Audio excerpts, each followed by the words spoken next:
ದಯಮಾಡಿ ನೀರಜು ಓಕೆ.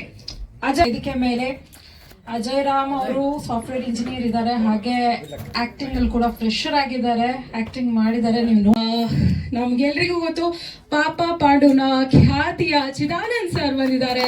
ದಯಮಾಡಿ ಇದು ಎಜುಕೇಟೆಡ್ ಬುಲ್ಸ್ ಅಂದರೆ ವಿದ್ಯಾವಂತ ಗೂಡೆಗಳು. ಈ ಸಿನಿಮಾನ ನಾನು ಒಂದು ವರ್ಷ ಆಯ್ತು ಸ್ಟಾರ್ಟ್ ಮಾಡಿ. ಸೊ ಎಜುಕೇಷನ್ ಬಗ್ಗೆ ಇದು ಎಲ್ಲ ಹೊಸಬ್ರು ಮಾಡಿದ್ದೀನಿ. 4 ಜನ ಹೀರೋಗಳು, ಒಬ್ಬ ಹೀರೋಯಿನು, ಮತ್ತು ಒಂದು ಹುಡುಗಿ ಗೆಸ್ಟ್ ಕ್ಯಾರೆಕ್ಟರ್ ಬಂದು ಇರ್ತಾರೆ. ಮತ್ತು ಕ್ಯಾಮ್ರಾಮನ್ ಆಗಿ ರತಿನ್ ಗೌಡ ಅಂತ ಅವ್ರನ್ನ ಇಂಟ್ರೊಡ್ಯೂಸ್ ಮಾಡಿದ್ದೀವಿ. ಮತ್ತು ಸೂರಜ್ ಜೋಯಸ್ ಅವ್ರ ಜೊತೆ ಇದೇ ಫಸ್ಟ್ ಟೈಮ್ ಮಾಡಿದ್ದಾರೆ. ಮ್ಯೂಸಿಕ್ಕು ಅವರು ತುಂಬ ಚೆನ್ನಾಗಿ ಮಾಡಿದ್ದಾರೆ. ಪಾಪ ಪಾಂಡವರೊಂದು ಚಿದಾನಂದ್ ಅವರು ಇದೇ ಮೊದಲು ಭೇಟಿಯಾಗಿ ಇಬ್ಬರು ಕಾಂಬಿನೇಷನ್ ಮಾಡಿದ್ದೀವಿ. ನಂತರ ಎಲ್ಲ ನಮ್ಮ ಹೀರೋಗಳು ಸಿನಿಮಾದಲ್ಲಿ ಚೆನ್ನಾಗಿ ಮಾಡಿದ್ದಾರೆ. ನನಗೆ ಅವತ್ತಿನ ನಂಬಿಕೆ ಇತ್ತು ಚೆನ್ನಾಗಿ ಮಾಡ್ತಾರೆ ಅಂದ್ಬಿಟ್ಟು, ಬಟ್ ಇವ್ರ ಹತ್ರ ಕೆಲಸ ತೆಗಿಬೋದು ಅಂತ ಒಂದು ಹೋಪ್ ಇತ್ತು. ಅದೇ ಥರ ಅವರು ನನ್ನ ಹೇಳಿಕೆ ಏನು ಇದು ಮಾಡಿದ್ರು ಅದನ್ನು ತಿಳ್ಕೊಂಡು ಚೆನ್ನಾಗಿ ಮಾಡಿದ್ದಾರೆ. ಇವತ್ತು ಹೊಸಬರು ಅಂತ ಅನಿಸೋದೇ ಇಲ್ಲ, ಆ ಥರ ಚೆನ್ನಾಗಿ ಮಾಡಿದ್ದಾರೆ.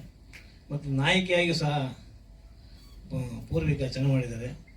ಅದಕ್ಕೆಲ್ಲ ನಾನು ತುಂಬ ಧನ್ಯವಾದ ಹೇಳ್ತೀನಿ. ನಂತರ ನನಗೆ ಕೆಲಸದ ಟೆಕ್ನಿಷಿಯನ್ನು ಕೋಆಪ್ರೇಟ್ ಮಾಡಿದರು, ಎಲ್ಲರೂ ಕೋಆಪ್ರೇಟ್ ಮಾಡಿದರು. ಈ ಸಿನಿಮಾ ಅವರಿಂದ ನಮಗೆ ಒಂದು ಟೇಕಪ್ ಆಯ್ತಾ ಹೋಗ್ತು ಅಂದ್ಕೊಳ್ಳಿ. ಓಕೆ.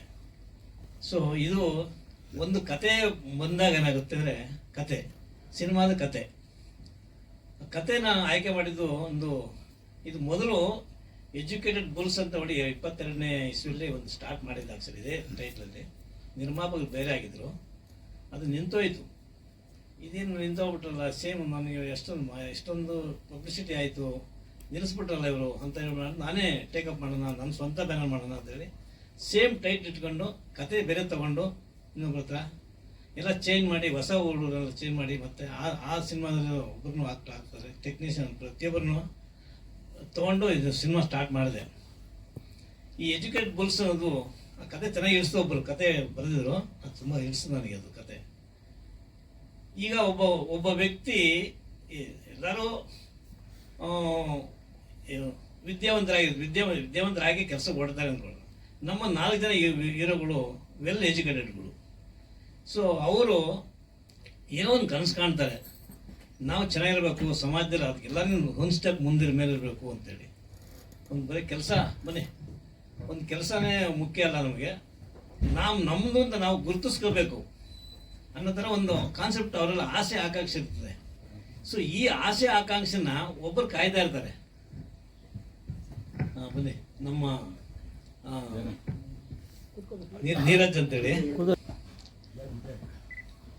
ಸೊ ಈ ಥರ ಅದು ಎಜುಕೇಟೆಡ್ಗಳು ಇದು ಮಾಡ್ತಾರೆ. ಬಟ್ ಅವರು ಒಂದು ಕನಸು ಕಾಣ್ತಾರೆ, ನಾವು ಹೀಗಿರ್ಬೇಕು ಆ ಥರ ಒಂದು ಕಾನ್ಸೆಪ್ಟ್ ಅವರಲ್ಲಿ. ಇದನ್ನ ಕೆಲವು ಜನ ಯುಟಿಲೈಸ್ ಮಾಡ್ಕೊತಾರೆ, ಇವ್ರ ಆಸೆನ ದುರುಪಯೋಗಪಡಿಸ್ಕೊತಾರೆ. ಏನೋ ಆಸೆ ತೋರಿಸ್ತಾರೆ ಅವ್ರಿಗೆ, ನಮ್ಮ ಕಂಪ್ನಿ ಬಂದು ಸೇರ್ಕೊಂಡ್ರೆ ಹಿಂಗೆ ನೀವೆಲ್ಲ ಬೆಳೆದು ಬಿಡ್ತೀರಾ, ನಿಮ್ಮಿಂದ ಆಗುತ್ತೆ ಹಿಂಗೆ. ಇವ್ರು ಅನ್ಕೋತಾರೆ ಹೌದಲ್ವಾ, ನಮ್ಗೆ ಹಿಂಗೋಗುತ್ತೆ ಹಿಂಗೋಗ್ಬೋದು ನಾವು ಅಂತ ಹೋಗ್ತಾರೆ. ಆಕ್ಚುಲಿ ಅವ್ರಿಗೆ ಹಾಕೋದೇ ಗಾಢ ಅಂತ ಗೊತ್ತಿಲ್ಲ ಅವ್ರಿಗೆ. ಪಾಪ ಹೋಗಿ ಹಾಕೋತಾರೆ, ಸಫರ್ ಪಡ್ತಾರೆ, ಅವ್ನು ಬೆಳ್ಕೊಂಡು ಹೊರಟಾಗ್ತಾನೆ. ಅದನ್ನೇ ಕಾಯ್ಕೊಂಡಿದ್ದೇ ಮಾಡ್ತೀವಿ. ಈ ಕಷ್ಟ ಕಾಲದಿದ್ದು ಏನು ಮಾಡ್ತಾರೆ, ಇನ್ನೊಬ್ರು ಕಾಯ್ತಾ ಇರ್ತಾರೆ, ಅದನ್ನು ಅವರು ಹೊತ್ಕೊಂಡು ಹೋಗ್ತಾರೆ. ಸೊ ಇವರು ಕಷ್ಟ ಸಿಗಾಕೊಂಡೇ ಹೋಗ್ತಾ ಹೊರತು ಬುದ್ಧಿವಂತರಾಗಲ್ಲ ಇರಲ್ಲ. ಸೊ ಎಜುಕೇಷನಲ್ಲಿ ಬುದ್ಧಿನೇ ಇರಬೇಕು, ವಿದ್ಯೆ ಇರಬೇಕು. ಬುದ್ಧಿ ಇದ್ರೇ ವಿದ್ಯೆ ಕಲಿಯ ಸಾಧ್ಯ, ಇಲ್ಲ ಅಂತಲ್ಲ. ಆದರೆ ವಿದ್ಯೆಗಿನ ಬುದ್ಧಿ ಮೊದಲು ನಂತರ ವಿದ್ಯೆ. ಹುಟ್ಟದಲ್ಲ ಬುದ್ಧಿಯೇ ಮೊದಲು ಬುದ್ಧಿ ಮಗು ಇಟ್ಕೊಂಡು ವಿದ್ಯೆ ಕಲಿಯ ಶುರು ಮಾಡ್ತದೆ, ನಂತರ ವಿದ್ಯೆ ಬರ್ತದೆ. ಅದೇ ವಿದ್ಯೆ ಇರಬೇಕು. ಸೊ ಬುದ್ಧಿನೇ ಮೊದಲನೇ ಪ್ರಾಮುಖ್ಯತೆ ಬರ್ತದೆ, ಪ್ರಶಸ್ತ್ಯ. ಸೊ ಈ ಬೇಸಿಸ್ ಮೇಲೆ ಸ್ಟಾರ್ಟ್ ಮಾಡಿದೆ ನಾನು. ಈಗ ಎಷ್ಟೋ ಕಂಪ್ನಿಗಳಿದ್ದಾವೆ ಈ ಪ್ರಪಂಚದಲ್ಲಿ, ದೊಡ್ಡ ಕಂಪ್ನಿಗಳಿದ್ದಾವೆ. ಎಷ್ಟೋ ಜನ ಇವರು ಕೆಲಸ ಮಾಡ್ತಾರೆ, ಬುದ್ಧಿವಂತರಲ್ಲ, ವಿದ್ಯಾವಂತರುಗಳು. ಆದರೆ ಬೆಳೆಯೋದು ಯಾರು? ಇವರು ಅಲ್ವೇ ಅಲ್ಲ. ಇವ್ರಿಗೆ ಸಂಬಳ ತಾದ್ರೆ ಮನೆ ಬರ್ತಾರೆ ಅಷ್ಟೇ ಹೊರತು ಅವ್ರ ಲೆವೆಲ್ ಬೆಳೆಯಲ್ಲ. ಅವ್ರದ್ದು ಆರಾಮಾಗಿ ಇರ್ತಾರೆ. ಸೊ ಒಂದು ಕಂಪ್ನಿ ಬೆಳೆಯೋಕ್ಕೆ ವಿದ್ಯಾವಂತರೇ ಮುಖ್ಯ. ಅವ್ರ ಬುದ್ಧಿನ ಉಪಯೋಗಿಸೋದನ್ನ ಅವನು ಬುದ್ಧಿವಂತವ್ರಿಗಿನ್ನ. ಸೊ ಈ ಕಾನ್ಸೆಪ್ಟ್ ನಮ್ಮ ಸಿನಿಮಾದಲ್ಲಿ ಅಡಾಪ್ಟ್ ಮಾಡ್ಕೊಂಡಿದ್ದೀನಿ. ಈ ಹಿಂದೆ ಒಂದಷ್ಟು ಸಿನಿಮಾ ಮಾಡಿದ್ದೀನಿ. ಸೊ ಈ ಸಿನಿಮಾ ಮೇಯ್ನ್ ಆಗಿ ಒಂದು ಒಪ್ಕೊಂಡಿದ್ದು ಒಂದು ಮೇಯ್ನ್ ಉದ್ದೇಶ ಅಂದ್ರೆ ಸರ್ ಎಕ್ಸ್ಪೀರಿಯನ್ಸ್, ಬೇಸಿಕ್ಲಿ ಅವರ ಒಂದು ಎಕ್ಸ್ಪೀರಿಯನ್ಸ್ ಅಲ್ಲಿ ನನಗೆ ಒಂದಷ್ಟು ಕಲಿಯಕ್ಕೆ ಸಿಗತ್ತೆ ಅನ್ನೋದೊಂದು ಮೇಯ್ನ್ ಉದ್ದೇಶ ಇದ್ದಿದ್ದು. ಜೊತೆಗೆ ಸಿನಿಮಾ ಚೆನ್ನಾಗಿ ಮೂಡ್ ಬಂದಿದೆ, ಬಟ್ ಅದನ್ನ ನಾನು ಹೇಳಿದ್ರೆ ಚೆನ್ನಾಗಿರಲ್ಲ, ನೀವು ನೋಡ್ಬಿಟ್ಟು ನೀವು ಹೇಳಿದ್ರೇನೆ ಬೆಟರ್. ಹಾಡು ಕೇಳಿದ್ರಿ, ಏನನ್ನಿಸ್ತು ಅಂತ ನೀವು ಚಪ್ಪಾಳೆ ಹೊಡೆದಾಗ್ಲೇನೆ ಗೊತ್ತಾಯ್ತು. ಸೊ ಯೂಟ್ಯೂಬಲ್ಲಿ ಅತಿ ಶೀಘ್ರದಲ್ಲೇ ಬರುತ್ತೆ. ನನಗಂತೂ ಇದ್ರಲ್ಲಿ ಕೆಲಸ ಮಾಡಿ ಸುಮಾರು ಒಂದಷ್ಟು ವಿಷಯಗಳು ಕಲಿಯೋಕ್ಕಂತೂ ನಿಜವಾಗ್ಲೂ ತುಂಬಾ ಸಿಕ್ತು. ಸೊ ಒಂದು ಒಳ್ಳೆ ಎಕ್ಸ್ಪೀರಿಯನ್ಸ್ ಇರುವಂತ ಒಂದು ಮೆಸೇಜ್ ಇರುವಂತ ಒಂದು ಎಂಟರ್ಟೈನ್ಮೆಂಟ್ ಇರುವಂತ ಒಂದು ಒಳ್ಳೆ ಸಿನಿಮಾ. ಸೊ ನೋಡಿ ಪ್ರೋತ್ಸಾಹಿಸಿ ಅಂತ ಹೇಳಕ್ ಇಷ್ಟಪಡ್ತೀನಿ. Thank you. 2 ಹಾಡು, ನಿರ್ಮಾಪಕ ದುಡ್ಡಿಲ್ಲ. 2 ಹಾಡಿದೆ. ಹೌದು. ಪತ್ರಿಕಾ ಮಿತ್ರರಿಗೆ, ಜೊತೆಗೆ ಸ್ನೇಹಿತದ ವರ್ಗದವ್ರು ಬಂದಿದ್ದೀರಾ, ಎಲ್ಲರಿಗೂ ಕೂಡ ಫಸ್ಟ್ ವೆಲ್ಕಮ್ ಹೇಳ್ತಾ, ಏನು ಎಜುಕೇಟೆಡ್ ಬುಲ್ಸ್ ಅನ್ನುವಂಥ ಸಿನಿಮಾದಲ್ಲಿ ನಟನೆ ಮಾಡೋಕ್ಕೆ ಅವಕಾಶ ಕೊಟ್ಟಂತಹ ಡೈರೆಕ್ಟರ್ಗೆ ಮಂಜಣ್ಣ ಅವರು ಕಾರಣ. ಸೊ ಎಲ್ಲರಿಗೂ ಫಸ್ಟು ಥ್ಯಾಂಕ್ ಯು ಹೇಳೋಕ್ಕೆ ಇಷ್ಟಪಡ್ತೀನಿ. ಎಜುಕೇಟೆಡ್ ಬುಲ್ಸ್ ಒಂದು ಸೋಷಿಯಲ್ ಮೆಸೇಜ್ ಇರುವಂಥ ಸಿನಿಮಾ. ತುಂಬ ಚೆನ್ನಾಗಿ ಕಥೆಯನ್ನು ಮಾಡಿದರು ಮುದುರಾಜ್ ಸರ್. ಫಸ್ಟ್ ಟೈಮು ಮೀಟ್ ಮಾಡಿದಾಗ, ಬೇರೆ ಯಾವುದೋ ಕಾರಣಕ್ಕೆ ಮೀಟ್ ಮಾಡಿದಾಗ, ನೆಕ್ಸ್ಟ್ ಅವರೇ ಪರ್ಸನಲಾಗಿ ಕರೆದು ಈ ಥರ ಒಂದು ಕ್ಯಾರೆಕ್ಟರ್ ಇದೆ ಮಾಡುವಂಥ ಒಂದು ಅವಕಾಶನ ಕೊಟ್ಟರು. ಸೊ ನ್ಯಾಯನ ಸಲ್ಲಿಸಿದ್ದೀವಿ ಅಂತ ಅನ್ಕೋತೀವಿ. ಜೊತೆಗೆ ಸಾಂಗ್ಸ್ನ ನೋಡಿದ್ರಿ, ಸೂರಜ್ ವೈಸ್ ಅವ್ರ ಜೊತೆಗೆ 2ನೇ ಸಿನಿಮಾ ನಂದಿದ್ದು. ಮುಂಚೆ ಒಂದು ಸಿನಿಮಾ ಮಾಡಿದ್ವಿ. ಸೊ ಚೆನ್ನಾಗಿ ಬಂದಿದೆ, ಎಷ್ಟು ಹೇಳ್ಬೋದು ಅಷ್ಟೇ. ಹಾಯ್ ಆಲ್, ಎಲ್ಲರಿಗೂ ನಮಸ್ತೆ. ನನ್ನ ಹೆಸರು ಸ್ವಪ್ನ ಅಂತ. ಎಜುಕೇಟೆಡ್ ಬುಲ್ಸ್ ಎಂಬ ಚಿತ್ರದಲ್ಲಿ ನಟಿಯಾಗಿ ಪಾತ್ರ ವಹಿಸಿದ್ದೀನಿ. ಸೊ ಮುದುರಾಜ್ ಸರ್ ಜೊತೆ ಇದು ನನ್ನ ಫಸ್ಟ್ ಫಿಲಮ್. ಇದು ಅವ್ರ ಜೊತೆ ವರ್ಕ್ ಮಾಡಿರೋದು ನನಗೆ ತುಂಬ ಗ್ರೇಟ್ಫುಲ್. ನಾನು ಅವ್ರ ಜೊತೆ ವರ್ಕ್ ಮಾಡಿರೋದು ಆ್ಯಂಡ್ ತುಂಬ ಚೆನ್ನಾಗಿದೆ. ನಾನು ಈ ಫಿಲಮಲ್ಲಿ ಟೈಮ್ ಸೆನ್ಸ್ ತುಂಬ ಕಲ್ತಿದ್ದೀನಿ ನಾನು. ಮತ್ತು ಶೂಟಿಂಗ್ ಮಾಡಬೇಕಾದ್ರೆ ಎಲ್ಲ ಕೂಡ ತುಂಬ ಒಳ್ಳೆ ಎಕ್ಸ್ಪೀರಿಯನ್ಸ್ ಆಗಿದೆ ನನಗೆ. So thank you so much sir, and special thanks to Jairam sir and ನನ್ನ father Srinivas Murthy. Thank you so much. ನಿಮ್ಮ ಪಾತ್ರದ ಬಗ್ಗೆ ಹೇಳಿ. ನಾನಿಲ್ಲಿ ಹೀರೋಯಿನ್ ಆಗಿ ಆ್ಯಕ್ಟ್ ಮಾಡಿದ್ದೀನಿ. Cinema heroine? ಹೌದು, ಈ ಸಿನಿಮಾದಲ್ಲಿ ಹೀರೋಯಿನ್ ಸಿನಿಮಾದಲ್ಲಿ ಹೀರೋಯಿನ್ ನೀವು? ಹೌದು. ಅಲ್ಲ, ಕತೆ ಒಳಗಡೆ ಹೀರೋಯಿನ್ ಅಂತ. ಹೌದು. ಆಕ್ಟಿಂಗ್ ಮಾಡ್ತಿದ್ದೀರ ಅದರಲ್ಲಿ? ಸಿನಿಮಾಲಿ ಆಕ್ಟಿಂಗ್? ಸರ್ ಹೀರೋಯಿನ್ ಆಗಿ ಆ್ಯಕ್ಟ್ ಮಾಡಿದ್ದೀನಿ ಸರ್. ಕೇಳ್ತಾ ಇರೋದು ಸಿನಿಮಾದೊಳಗಡೆ ಸಿನಿಮಾ ನಡೆಯುತ್ತಾ? ಇಲ್ಲ ಅಲ್ಲ. ಮತ್ತೆ ಹೀರೋಯಿನ್ ಅಂತ ನಮ್ಗೆ ಗೊತ್ತು. ನಿಮ್ಮ ಪಾತ್ರದಲ್ಲಿ ಏನಾಗಿರ್ತೀರಾ ಅದ್ರಾಗ ಅದನ್ನ ಹೇಳಿ. ನನ್ನ ಕ್ಯಾರೆಕ್ಟ್ರು ಇದ್ರಲ್ಲಿ ಬಂದು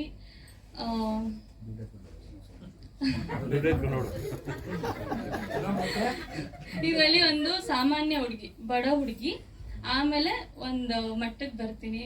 25 ಕೋಟಿ ಅದೆಲ್ಲ ನೀವು ಸಿನಿಮಾ ನೋಡಿನೇ ಹೇಳಬೇಕು. ನಾನು ಇದೇ ಹೇಳ್ತಾ ಹೋದ್ರೆ ನಿಮಗೆಲ್ಲ ಗೊತ್ತಾಗ್ಬಿಡುತ್ತೆ. So thank you. ಅಲ್ಲ, ನಿಮಗೆ ಹೆಂಗ್ ಅನ್ಸ್ತು 4 ಹೀರೋ ಜೊತೆ ಮಾಡುವಾಗ? ಫಸ್ಟ್ ಸಿನಿಮಾ ಅಂತ ಇದ್ದೀರಲ್ಲ, ಹೆಂಗ್ ಅನ್ಸ್ತು ನಿಮಗೆ? ನನಗೆ ಫಸ್ಟ್ ಟೈಮು 4 ಹೀರೋ ಜೊತೆ ಅಂತಂದರೆ ನನಗೆ ಲವ್ ಸ್ಟೋರಿ ಅಂತ ಅನ್ಕೊಬಿಟ್ಟೆ. ಮತ್ತೆ ಕತೆ ಕೇಳಿದಾಗ ಅರ್ಥ ಆಯಿತು ನನಗೆ. ಬಟ್ ನನ್ನ ಕ್ಯಾರೆಕ್ಟರ್ ನನಗೆ ತುಂಬ ಇಷ್ಟ ಆಗಿದ್ದು ಇದರಲ್ಲಿ. ಸೊ ಸಾಂಗ್ಸು ಎಲ್ಲ ಕೂಡ ಕಂಪ್ಲೀಟ್ಲಿ ತುಂಬ ಸಖತ್ತಾಗಿದೆ. ಮತ್ತು ಯೂತ್ಸ್ಗೆ ಕೂಡ ತುಂಬ ಮೋಟಿವೇಟ್ ಆಗುವಂಥ ಮೂವಿ ಇದು. ಎಲ್ಲರೂ ನೋಡಿ, ನಿಮ್ಗೆ ಇಷ್ಟ ಆಗೇ ಆಗುತ್ತೆ. Thank you. ಎಲ್ರಿಗೂ ಸೊ ನನ್ನ ಹೆಸರು ಅಜಯ್. ಸೊ ಇಲ್ಲೆಲ್ಲ ಬಂದಿರೋ ಫ್ರೆಂಡ್ಸ್, ಮೀಡಿಯಾ, ವೆಲ್ ವಿಷರ್ಸ್ ಎಲ್ರಿಗೂ ತುಂಬ thanks. So actually I am a software engineer. So was in Taiwan. ನಂದು ಪ್ರಾಜೆಕ್ಟ್ ಮುಗಿದ್ಮೇಲೆ ಸೊ JK ಮುತ್ತುರಾಜ್ ಸರಿಂದ ಒಂದು ಆಪರ್ಚುನಿಟಿ ಬಂತು ಮೂವಿ ಮಾಡೋಕ್ಕೆ. ಸೊ ನಾನು ಒಂದು ಲೀಡಾಗಿ ಆ್ಯಕ್ಟ್ ಮಾಡಿದ್ದೀನಿ. ಸೊ ಮೂವಿ ಅಂತೂ ಸಖತ್ತಾಗಿ ಬಂದಿದೆ. 4 ಹೀರೋ ಜೊತೆ ಮತ್ತು ಹೀರೋಯಿನ್ ಜೊತೆ ಮಾಡಿ like the experience was good. And songs ಎಲ್ಲ ನೀವು ನೋಡಿದಿರಾ, ಎಲ್ಲ ಚೆನ್ನಾಗಿದೆ. This is a social entertainer genre. So thank you sir for giving me the such a opportunity. And thanks to my dad for supporting till here. Thank you. ನನ್ನ ಹೆಸರು Tejas Kumar. Mudduraj sir ಜೊತೆ ನಂದು 2ನೇ ಸಿನಿಮಾ. ನಾನು ಆರ್ಟಿಸ್ಟ್ ಆಗಿದ್ದೆ. ಆವಾಗ ಚಿಕ್ಕ ವಯಸ್ಸಲ್ಲಿರುವಾಗ ನಾವು ಗೆಳೆಯರನ್ನು ಸಿನಿಮಾಗೆ ಇವ್ರು ಚಾನ್ಸ್ ಕೊಟ್ಟರು. ಅವತ್ತಿಂದ ನಮ್ಮ ಸರ್ದು ಪರಿಚಯ. ಆಮೇಲೆ ನಮ್ಮ ತಂದೆಯವ್ರ ಜೊತೆ ಬರ್ತಾ ಇದ್ದೆ, ಹೋಗ್ತಾ ಇದ್ದೆ ಅಷ್ಟೇ. ಆಮೇಲೆ ಬೆಳೀತಾ ಬೆಳೀತಾ ಸಿನಿಮಾ ಅಷ್ಟೊಂದು ಇರಲಿಲ್ಲ, ಓದಬೇಕಾಗಿತ್ತು. ಎಲ್ಲ ಓದಿ BE ಮಾಡಿದ್ದೀನಿ. ಲೈಕ್ ಎಲ್ಲ ಆಗಿ ನಾವು ಫಿಲಮ್ ಫೀಲ್ಡ್ ಬರಬೇಕಂತ ಇದ್ವಿ. ಟೈಮಲ್ಲಿ ಏನೇನೋ ಸ್ವಲ್ಪ ಪ್ರಾಬ್ಲಮ್, ಕೊರೋನಾ ಅದು ಇದು ಬಂತು, ಸೊ ಬರೋಕ್ಕಾಗಲಿಲ್ಲ. ಮತ್ತೆ ಬಣ್ಣ ಹಚ್ತೀನೋ ಇಲ್ಲ ಅಂದ್ಕೊಂಡಿದ್ದೆ. ಸೊ ಮುದ್ದರ ಸರ್ ಮತ್ತೆ ಸ್ಟೇಜ್ ಕೊಟ್ಟರು. ಲೈಕ್ ತುಂಬ ಹ್ಯಾಪಿ ಆಯಿತು ಅವತ್ತು. ತುಂಬ ಅಂದರೆ ರಂಗಭೂಮಿ ಕಲಾವಿದರಿಗೆ ಒಂದು ಚಾನ್ಸ್ ಮತ್ತೆ ಸಿಗುತ್ತೆ ಅಂದರೆ ಅದು ತುಂಬ ದೊಡ್ಡ ಆಪರ್ಚುನಿಟಿ ನಮಗದೆಲ್ಲ. ಬಟ್ ಫೈನಲಿ ಗಾಡ್ ಮೂವಿ ತುಂಬ ಚೆನ್ನಾಗಿ ಬಂದಿದೆ. ಸ್ಟಾರ್ಟಿಂಗು 4 ಜನ ಹೀರೋ ಮತ್ತು ಸ್ಟೋರಿ ಕೇಳಿದೆ. ನಾನು ಫಸ್ಟು ಎಕ್ಸೈಟ್ಮೆಂಟ್ ಆಗಿದೆ ಏನಂದರೆ ಇವ್ರು ಹೇಗಪ್ಪ ಈ ಥರ ಒಂದು ಸ್ಟೋರಿ ಮಾಡಿದ್ರು ಅನ್ನೋದೇ ನನಗೆ ಎಕ್ಸೈಟ್ಮೆಂಟ್ ಆಗಿದ್ದು. ಬೇಸಿಕಲಿ ಏನಂದರೆ ಈಗ ಇಂಜಿನಿಯರ್ಸ್ ಆಗಲಿ ಯಾರೊಬ್ರು ಡಿಗ್ರಿ ಮುಗಿಸ್ಕೊಂಡು ಬಂದರೆ ನಾವು ಒಂದು ಕಂಪ್ನಿ ತೆಗೋಣ, ಸ್ಟಾರ್ಟಪ್ ತೆಗೋಣ ಅಂತ ಅಂದ್ಕೊಳ್ತೀವಿ. ನಾವು ಸ್ಟಾರ್ಟಪ್ ಮಾಡಿ ಒಳ್ಳೆ ಕಂಪ್ನಿಗೆ ಹೋಗಬೇಕು, ಲ್ಯಾಕ್ಸ್ ಅರ್ನ್ ಮಾಡಬೇಕಂತ ಯೋಚನೆ ಮಾಡ್ತೀವಿ. ಸೊ ಆ ಟೈಮಲ್ಲಿ ಆಗೋವಂಥ ಒಂದು ಮೋಸ ಆಗಲಿ, ಈ ಸ್ಟಾರ್ಟಪ್ ಕಂಪ್ನಿ ಆದರೆ ಪೊಲಿಟಿಷಿಯನ್ಸ್ ಪ್ರೆಷರ್ ಇರುತ್ತೆ, ಲೈಕ್ ಕಂಪ್ನಿ ಇನ್ ಟೈಮ್ ಮುಗಿಬೇಕಂತ ಇರುತ್ತೆ. ಸೊ ಆ ಪ್ರೆಷರ್ ಇಟ್ಕೊಂಡು ಎಷ್ಟು ಜನ ಯೂತ್ಸು ಮೋಸ ಹೋಗ್ತಾರೆ. ಆ ಮೋಸ ಹೋಗಿ ಅದನ್ನು ಯಾವ ರೀತಿ ಒಳ್ಳೆ ರೀತಿ ಹೇಳಬೇಕು ಅನ್ನೋದೇ ಸರ್ ಅದನ್ನು ತುಂಬ ಚೆನ್ನಾಗಿ ಮಾಡಿದ್ದಾರೆ. ಜನಗಳ ಆಸೆ ಒಂದು ಮುಖ್ಯ ಆಗುತ್ತೆ. ಆದರೆ ಈ ಸಬ್ಜೆಕ್ಟ್ ಕೇಳಿದಾಗ ಇದ್ರಲ್ಲಿ ಬರುವಂಥ ಪಾತ್ರ ಕೇಳಿ ನನಗೆ ಶಾಕ್ ಆಯಿತು. ಯಾಕಂದರೆ ಇದು 3 ಥರ ಬರುತ್ತೆ. ಸ್ಟಾರ್ಟಿಂಗೆಲ್ಲ ಒಂಥರ ಬರುತ್ತೆ, ಸೆಕೆಂಡ್ ಡೇ ಒಂಥರ ಬರುತ್ತೆ, ಕೊನೆಗೆ ಒಂಥರ ಬರುತ್ತೆ. ಆಮೇಲೆ ಈ ಪಾತ್ರ ಇಡೀ ಸಿನಿಮಾದಲ್ಲಿ 25 ಕೋಟಿ ಅನ್ನೋಂಥ ಆಸೆನ ಉಳಿಸುತ್ತೆ, ಕನಸನ್ನು ಉಳಿಸುತ್ತೆ ಅಂತ ಒಂದು ಪಾತ್ರ. ಸೊ ತುಂಬ ಖುಷಿ ಆಯಿತು. ಆಮೇಲೆ ನಾನು ಹೆಂಡತಿ ಕೇಳಿದ್ರು, ಸರ್ ಕತೆ ತುಂಬ ಚೆನ್ನಾಗಿದೆ, ಏನು ಟೈಟ್ಲು ಅಂತ. ಎಜುಕೇಟೆಡ್ ಬುಲ್ಸ್ ಅಂದರು. ತುಂಬ ಚೆನ್ನಾಗಿದೆ ಸರ್. ಆಮೇಲೆ ಶೂಟಿಂಗ್ ಆಯಿತು, ಡಬ್ಬಿಂಗ್ ಆಯಿತು, ಮತ್ತು ಆದಮೇಲೆ ಏನು ಬರಲೇ ಇಲ್ಲ. ನಾನು ಹೆಂಡತಿ ಕೇಳಿದ್ರು, ನಿಮ್ಮ ಸಿನಿಮಾ ಯಾವಾಗ ಅಂತ. ಯಾವುದು? ಅದೇ ಎಜುಕೇಟೆಡ್ ಫೂಲ್ಸು. ಫೂಲ್ಸ್ ಅಲ್ಲಮ್ಮ, ಅದು ಬುಲ್ಸು. ಹೌದಾ? ಹೌದು. ಮತ್ತಿನ್ನೂ ಸಲ ಕೇಳಿದ್ರು, ನಿಮ್ದು ಯಾವಾಗ ಸಿನಿಮಾ? ಎಜುಕೇಟೆಡ್ ಫೂಲ್ಸು.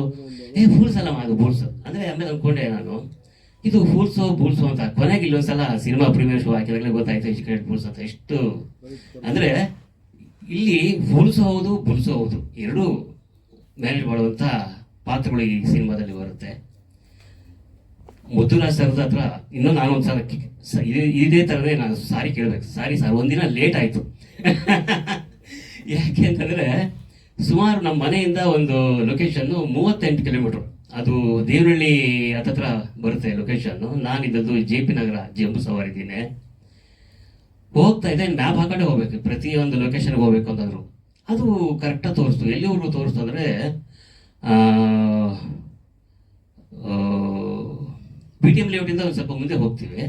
ಅಲ್ಲಿ ಹೋಗ್ತಾ ಇದ್ದೀವಿ. ಮತ್ತೆ ಹಿಂಗೆ ರೈಟ್ ಅಂತು, ರೈಟ್ ಬಂದು ಮತ್ತೆ ಲೆಫ್ಟಿಗೆ ಬಂದೆ. ಮತ್ತೆ ಅದೇ ಕ್ರಾಸ್ಗೆ ಬರ್ತಾ ಇದ್ದೀನಿ.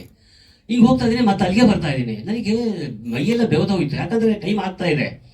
ಅಲ್ಲಿ ಇಷ್ಟು ಬರೋದಕ್ಕೆ ಕೇಳಿದರೆ ನಾವು ಹೋಗ್ಬೇಕು, ಇಲ್ಲಿ ದಾರಿ ಗೊತ್ತಿಲ್ಲ, ಯಾರು ಕೇಳಕ್ಕೆ, ಯಾಕಂದ್ರೆ ಅಡ್ರೆಸ್ ಗೊತ್ತಿಲ್ಲ ನನಗೆ. ಮ್ಯಾಪ್ ತೋರಿಸಿದ್ರೆ ಅವ್ರಿಗೇನು ಗೊತ್ತಾಗುತ್ತೆ? ಗೊತ್ತಾಗಲ್ಲ. ಸರಿ, ಒಂದು ನಮ್ಮ ಅಳಿಯ ಇದ್ರು, ಕೆಲಸ ಮಾಡಿ ಹಿಂಗೆ ಹೋಗ್ಬಿಡಿ. ಇಲ್ಲ ಸರ್, ಅದು ಒಂದ್ಸಲ ಅಲ್ಲಿ ಏತ್ಕೊಂಡ್ಬಿಡುತ್ತೆ, ನನಗೆ ಗೊತ್ತೇ ಆಗೋದಿಲ್ಲ ಅದು. ಆಮೇಲೆ ಅಂತೂ ಇಂತೂ ಬೆವ್ರು ಸುಟ್ಕೊಂಡು ಅಂದದ್ದು ಹೋದೆ. ಅದ್ರ ಮಧ್ಯದಲ್ಲಿ ಪಾಪ ಪ್ರೊಡಕ್ಷನ್ ಮ್ಯಾನೇಜರ್, ಸರ್ ಎಲ್ಲಿದ್ದೀರಾ, ನಿಮಗೆ ಕಾಯ್ತಾ ಇದ್ದಾರೆ ಅಂತ. ಆದರೆ ಒಂದು ವಾಯ್ಸ್ ಬಂತು ನನಗೆ, ಪ್ರೊಡಕ್ಷನ್ ಮ್ಯಾನೇಜರ್ ಅವರ ಫೋನ್ ಅಂತ. ಏನಂದರೆ ಅವ್ರಿಗೆ ಟೆನ್ಷನ್ ಕೊಡೋದಕ್ಕೆ ಹೋಗಬೇಡ, ಅವ್ರ ಪಾಡಿ ಅವ್ರು ಬರಲಿ ಅಂತ. ನನಗೆ ಸ್ವಲ್ಪ ಸಮಾಧಾನ ಆಯಿತು. ನಿಧಾನಕ್ಕೆ ಹೋದೆ. ಮುಂಚೆ ಅವರಿಗೆ ಒಂದ್ಸಲ ಸಾರಿ ಕೇಳಿದೆ, ಸಾರಿ ಲೇಟ್, ಪರವಾಗಿಲ್ಲ, 1 ಅವರ್ ಲೇಟ್ ಆಯಿತು. ಆದರೆ ಅವ್ರು ಎಷ್ಟು ಕೂಲಾಗಿತ್ತು ಅಂತಂದರೆ ನನಗೆ ಒಂಥರ ತುಂಬ ಇಷ್ಟ ಆಯಿತು. ಯಾಕಂದರೆ ಸೀನಿಯರ್ಸ್ ಡೈರೆಕ್ಟರ್ ನಾನು ಕೇಳಿದ್ದೀನಿ, ಆದರೆ ಅವರು ಇಲ್ಲಿವರೆಗೂ ಅದೇ ಥರ ಉಳಿಸ್ಕೊಂಡಿದ್ದಾರೆ. ಅವರ ಕೆಲಸದ ವೈಖರಿ ಆಗಲಿ ಅಥವಾ ಅವರ ಗುಣಗಳಲ್ಲಿ ಅಥವಾ ನಡತೆಯಲ್ಲಿ ಉಳಿಸ್ಕೊಂಡಿದ್ದಾರೆ ಅಂದರೆ ನನಗೆ ತುಂಬ ಫಸ್ಟ್ ನನಗೆ ಕಂಡಿದ್ದು ಮುದ್ದುರಾಜ್ ಸರ್. ಅವಾಗೆಷ್ಟು ತಾಳ್ಮೆ ಇತ್ತು, ಈಗಲೂ ಅಷ್ಟೇ ತಾಳ್ಮೆ ಇದೆ. ಆಮೇಲೆ ಡಬ್ಬಿಂಗಲ್ಲೂ ಆದರೂ ಅಷ್ಟೇ, ನಮಗೆ ಟೀ ಬ್ರೇಕ್ ಅಂದರೆ ಅವರೇ ಟೀ ಮಾಡಿಕೊಡೋರು ಅಥವಾ ಟೀ ಹಾಕ್ಕೊಡೋರು. ನನಗೆ ಇಂಥ ಡೈರೆಕ್ಟರ್ ಹತ್ರ ಕೆಲಸ ಮಾಡಿದ್ದು ನನಗೆ ತುಂಬ ಖುಷಿ ಆಯಿತು. ಸೊ ಇನ್ನೊಂದ್ಸಲ ಹೊಸಬ್ರು ಮಾಡಿದ್ದಾರೆ. ಇದರಲ್ಲಿ ನನಗೆ ಹೊಸಬ್ರು ಅಂತ ಅನ್ನಿಸ್ಲೇ ಇಲ್ಲ, ಅಷ್ಟು ಚೆನ್ನಾಗಿ ಅವರು ವರ್ಕ್ ಮಾಡಿದ್ದಾರೆ. ಒಳ್ಳೆ 2 ಹಾಡನ್ನು ತುಂಬ ಚೆನ್ನಾಗಿ ಕೊಟ್ಟಿದ್ದಾರೆ. ಆಮೇಲೆ ಕ್ಯಾಮರಾಮನ್ ಸರ್ ಅಷ್ಟೇ ಎಲ್ಲೂ ಕೂಡ ನಮಗೆ ಟೆನ್ಷನ್ ಆಗಲೇ ಇಲ್ಲ. ಇದು ಯಾವಾಗ ಸಿನಿಮಾ ಮಾಡ್ತಾ ಇದೀವಿ ಅಂತ ನಮಗೆ ಯಾವತ್ತೂ ಅನಿಸ್ಲಿಲ್ಲ. ಎಲ್ಲ ಒಟ್ಟಿಗೆ ಕೂಡ್ಕೊಂಡು ಎಲ್ಲೋ ನಾವು ಪಿಕ್ನಿಕ್ಗೋ ಅಥವಾ ಪಾರ್ಟಿಗೋ ಬಂದಿದ್ದೀವಿ ಅಂತ ಅನ್ನಿಸ್ತಾ ಇತ್ತು. ಆ ರೀತಿ ಲೊಕೇಶನ್ ಇರ್ತಾ ಇತ್ತು. ನಾನು ಸುಮಾರು ಒಂದು 8 ದಿನ ಕೆಲಸ ಮಾಡಿದೆ ಅನ್ಸುತ್ತೆ. ಆ 8 ದಿನ ಹೆಂಗೋಯ್ತು ಅಂತಲೂ ಗೊತ್ತಾಗಲಿಲ್ಲ. ಅಷ್ಟು ನೋಡಿ, ಇಲ್ಲೇ ಗೊತ್ತಾಗುತ್ತೆ ನಾವು ಬಂದು ಇಷ್ಟೊತ್ತಾಯ್ತಾ ಅಂತ. ಯಾಕಂದರೆ ಇದೊಂಥರ ಫ್ಯಾಮಿಲಿ ಥರ ನನಗೆ ಅನ್ನಿಸ್ತು. ಪಾಪ ಬಾಂಡಲ್ಲಿ ನನಗೆ ಈ ಥರ ಅನಿಸಿತ್ತು. ಸೊ ನಾನು ನೆಕ್ಸ್ಟ್ ಅಂದಿದ್ದು ಸಿನಿಮಾದಲ್ಲಿ ನನಗೆ ಇದು ಒಂದು ತುಂಬ ಖುಷಿ ಆಯಿತು. ಇನ್ನೊಂದ್ಸಲ ಈ ಸಿನಿಮಾಗೆ ಆಲ್ ದ ಬೆಸ್ಟ್ ಹೇಳ್ತೇನೆ. ಖಂಡಿತ ಇದು ಸಕ್ಸಸ್ ಆಗೇ ಆಗುತ್ತೆ. ಇಂಥ ಬೇರೆ ಬೇರೆ ಸಬ್ಜೆಕ್ಟ್ಗಳು ಮುದ್ರಾ ಸರಿಂದ ಬರಲಿ ಅಂತ ನಾನು ಕೇಳ್ಕೊತೀನಿ. ನಮಸ್ಕಾರ.